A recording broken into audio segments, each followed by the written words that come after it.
آج ہمارے سارے مسائل میں سے ایک سلگتا ہوا مسئلہ مسئلہ کشمیر ہے۔ یہ اب مسئلہ نہیں رہا بلکہ ایک معمہ بن چکا ہے جسے ہمارے حکمران حل کرنے سے قاصر ہیں۔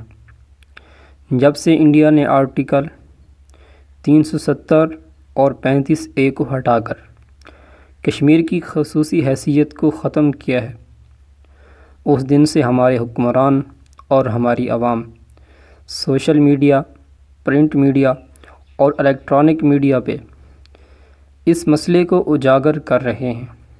مگر سوال یہ ہے کہ جو مسئلہ گزشتہ 70 سال سے حل نہیں ہو سکا، کیا وہ اب اس طریقے سے حل ہو جائے گا؟ یہ بات تو طے ہے کہ آرٹیکلز کے خاتمے نے جلتی پہ تیل کا کام کیا ہے۔ جو کچھ صورتحال پچھلے 50 دن سے ہے، ویسی صورتحال گزشتہ 70 سال میں بھی نہیں ہوگی۔ انڈیا نے کشمیر کو دنیا کی سب سے بڑی جیل میں تبدیل کر دیا ہے۔ مسلسل کرفیو اور لاک ڈاؤن کی وجہ سے مظلوم کشمیری گھروں میں محصور ہو کر رہ گئے ہیں۔ ان کی معیشت کمزور سے کمزور تر ہوتی جا رہی ہے۔ انتہائی درجے کا بحران اور اشیاء خورد و نوش کی قلت پیدا ہو گئی ہے۔ آخر کب تک یہ صورتحال ایسے ہی رہے گی؟ کاش ہماری قوم میں بھی کوئی محمد بن قاسم اور سلطان ٹیپو شہید جیسا مجاہد پیدا ہوتا جو انڈیا کو تباہ کر کے کشمیر کو آزاد کروا لیتا۔ ہمیں غیرت ایمانی، اتحاد اور نظم و نسق کی ضرورت ہے۔ یہ تمام عوامل مسلمانوں کے لیے بدرجہ اتم ضروری ہیں۔ انہی کے ذریعے ہم مظلوم کشمیریوں کو ان کا حق آزادی دلا سکیں گے۔ ہم باتیں تو بہت کرتے ہیں، مگر صرف باتوں کا کیا فائدہ جب تک ہم ان پر عمل نہ کریں۔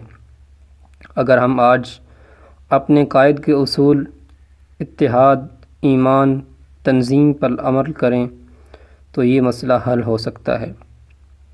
اس کے لیے ہمیں قربانیاں دینا پڑیں گی، جیسے ہمارے بزرگوں اور علماء نے بے شمار قربانیاں دے کر ہمیں یہ عرض پاک عطا کیا ہے۔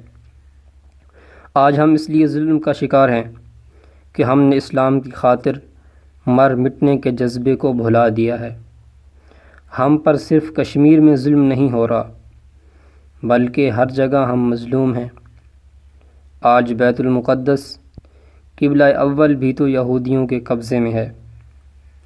اس سب کی وجہ مسلمانوں کی اسلام سے دوری اور لا تعلقی ہے۔ اسی وجہ سے ہم در بدر کی ٹھوکریں کھا رہے ہیں اور ہندو بنیے کے سامنے بے بس ہیں۔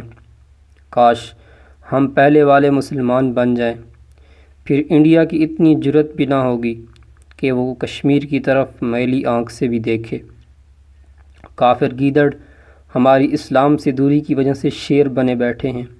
کاش ہمارے حکمران اور سیاسی لیڈران مخلص ہو کر اس مسئلہ کے حل کے لیے کوشش کریں اور ہماری کشمیری ظلم کی چکی سے نکل سکیں۔